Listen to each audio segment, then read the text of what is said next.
दर्शकों, आज की इस लाइव स्ट्रीम में आपको हम अभी बहुत बड़ी एक खबर दे रहे हैं। ये खबर जो है अभिकर्ताओं के लिए है और ये पूरे हिंदुस्तान के अभिकर्ताओं के लिए है। मैं अभी मौजूद हूँ।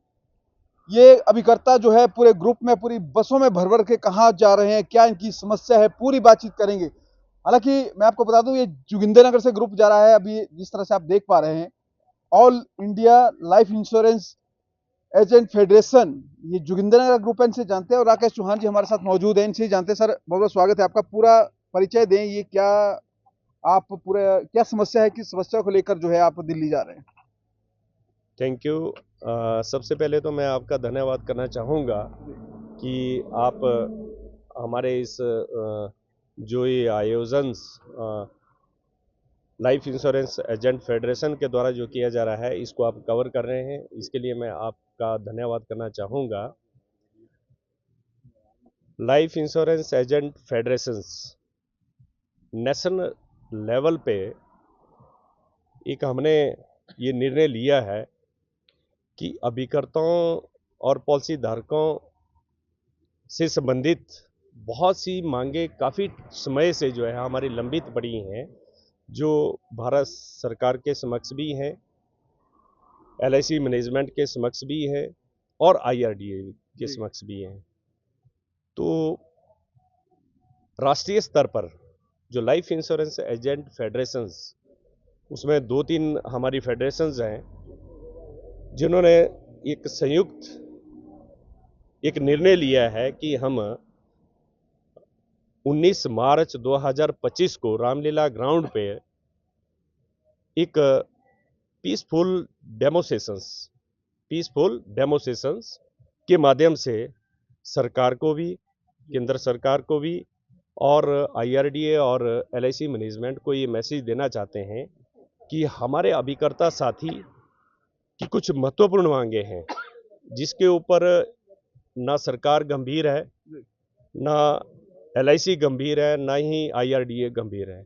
तो उस विषय पर जो है हम सभी देश के अभिकर्ता साथी जो है वो कल दिल्ली रामलीला ग्राउंड पर इकट्ठा हो रहे हैं, जिसमें हमने सभी पार्टी के नेताओं को भी बुलाया हो कि आप आए और हमारी समस्या को सुने।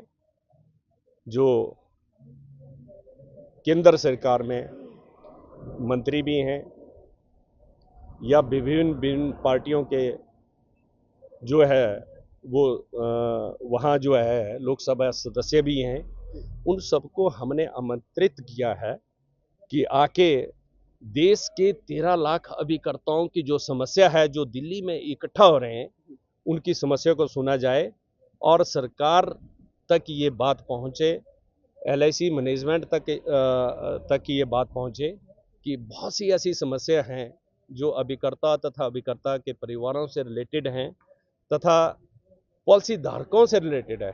आपसे जान सकते हैं किस तरह की वो समस्या है? क्योंकि आपने 13 लाख एजेंट की बात की है, तो ये भारत के लिए बहुत बड़ी एक जानकारी भी हो सकती है। तो आप थोड़ा सा बताएं कि पॉलिसी धारकों और जिस तरह से अभिकर्ताओं के बीच ऐसी कौन सी अब समस्या आन पड़ी है, जिसके लिए अब दिल्ली में आपको इस तरह का प्रदर्शन करना पड़ रहा है? देखिए, भारतीय जीवन बीमा निगम इस देश की सबसे बड़ी वित्तीय कंपनी है और लगभग 45 करोड़ पॉलिसी धारक इस कंपनी के साथ जुड़े हैं, उनका विश्वास इस कंपनी के साथ जुड़ा है। हम चाहते हैं कि सबसे महत्वपूर्ण जो हमारी मांग है,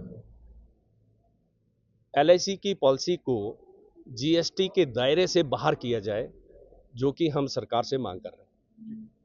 ये बहुत महत्वपूर्ण मांग है कि जीएसटी का जो लोड डाला गया है पॉलिसी धारकों के ऊपर, इसको रिमूव किया जाए।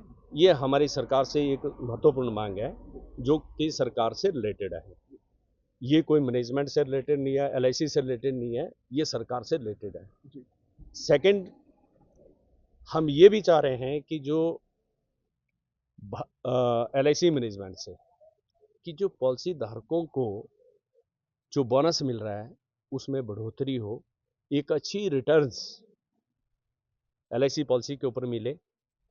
जो विश्वास एलआईसी के ऊपर लोगों का बना है, आज देश की सबसे बड़ी वित्तीय कंपनी है तथा विश्व में भी अपना फर्स्ट 5 में अपना अगर नाम बरकरार रखा है, मेरे अभिकर्ता साथियों की उसमें महत्वपूर्ण भागीदारी है, तो हम ये मांग कर रहे हैं कि वो विश्वास जो है वो बरकरार रहे।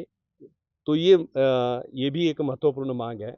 उसके साथ साथ अभिकर्ता साथी जो आज अगर देश की जो राजधानी है, अगर उसमें इकट्ठा हो रहे हैं, अगर सरकार के समक्ष जा रहे हैं, तो कहीं ना कहीं वो भी प्रताड़ित हैं। ये कहना पड़ेगा कि प्रताड़ित हैं। उनकी बहुत सी ऐसी मांगे हैं, उनसे उनके भविष्य से रिलेटेड है, उनके परिवार से रिलेटेड है। तो वो हम सरकार से के माध्यम से हम चाहते हैं कि केंद्र सरकार या फाइनेंस मिनिस्टर अपनी मध्यस्थता करे और एलआईसी मैनेजमेंट को जो हमारी महत्वपूर्ण जो मांगे हैं, अभिकर्ताओं से रिलेटेड जो महत्वपूर्ण मांगे हैं, उस पे जो है वो प्रेशर डाले ताकि उसका हल हो। उसमें महत्वपूर्ण है कि अभी हाल ही में आज जहाँ इतनी महंगाई का ज़माना है, जहाँ आपने भी देखा है कि अभी 8वां वेतन आयोग आ रहा है, मीन्स कि सबकी बढ़ोतरी होनी है, सैलरी में बढ़ोतरी होनी है, हर चीज़ में बढ़ोतरी होनी है।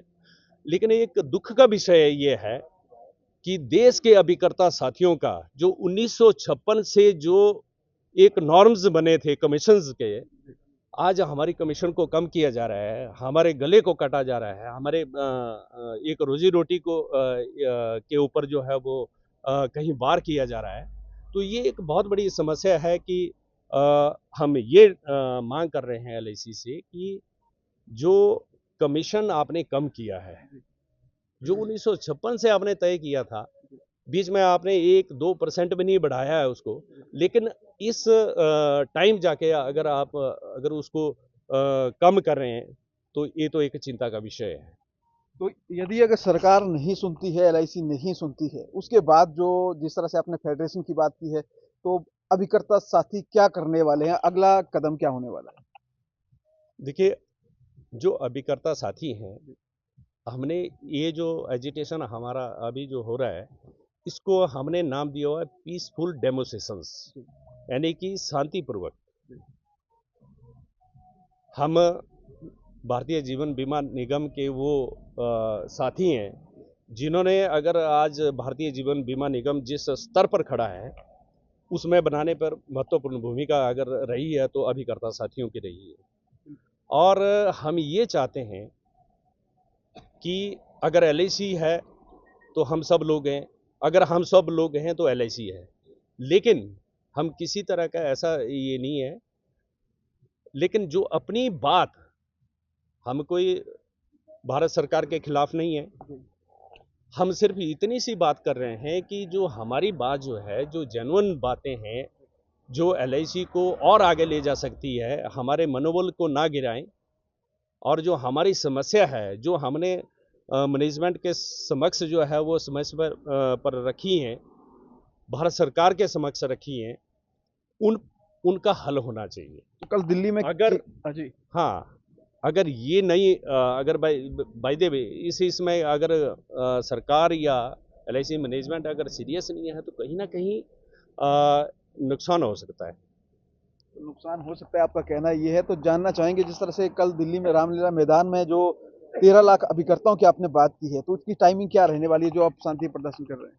देखिए, देश भर से हमारे अभिकर्ता साथी आ रहे हैं, वो मजबूर हुए हैं। अगर दिल्ली में अगर हमारे अभिकर्ता साथी अगर इकट्ठे हो रहे हैं, तो वो कहीं ना कहीं अपनी समस्याओं से लेके जो है वो चिंतित हैं, अपने भविष्य को लेकर जो है वो चिंतित हैं।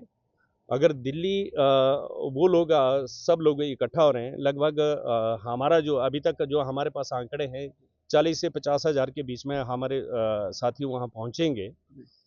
तो हम बड़े शांतिपूर्वक तरीके से जो है अपनी इस बात जो है वो सरकार और मैनेजमेंट, एलआईसी मैनेजमेंट के समक्ष और आईआरडीए के समक्ष जो है ये मैसेज देना चाहते हैं कि इसके जो भी हमारी मांगे हैं उसको गंभीरता से लें और ताकि हमारे अभिकर्ता साथियों का मनोबल ना गिरे। भविष्य में हम ये चाहते हैं कि LIC बहुत बढ़िया काम करे हर तरह से। जैसे मैंने कहा कि आज भी अगर विश्व में अगर फर्स्ट 5 की अगर हम बात करें तो LIC ने अपना नाम जो है वो बरकरार रखा है। देश की सबसे बड़ी वित्तीय कंपनी है, जिसमें मैं ये कह रहा हूँ कि हमारी जो भागीदारी है इस कंपनी को यहाँ तक पहुँचाने के लिए जो महत्वपूर्ण भागीदारी है वो हमारे अभिकर्ता साथियों की है, और इसको LIC मैनेजमेंट को भी, सरकार को भी गंभीरता से लेना चाहिए।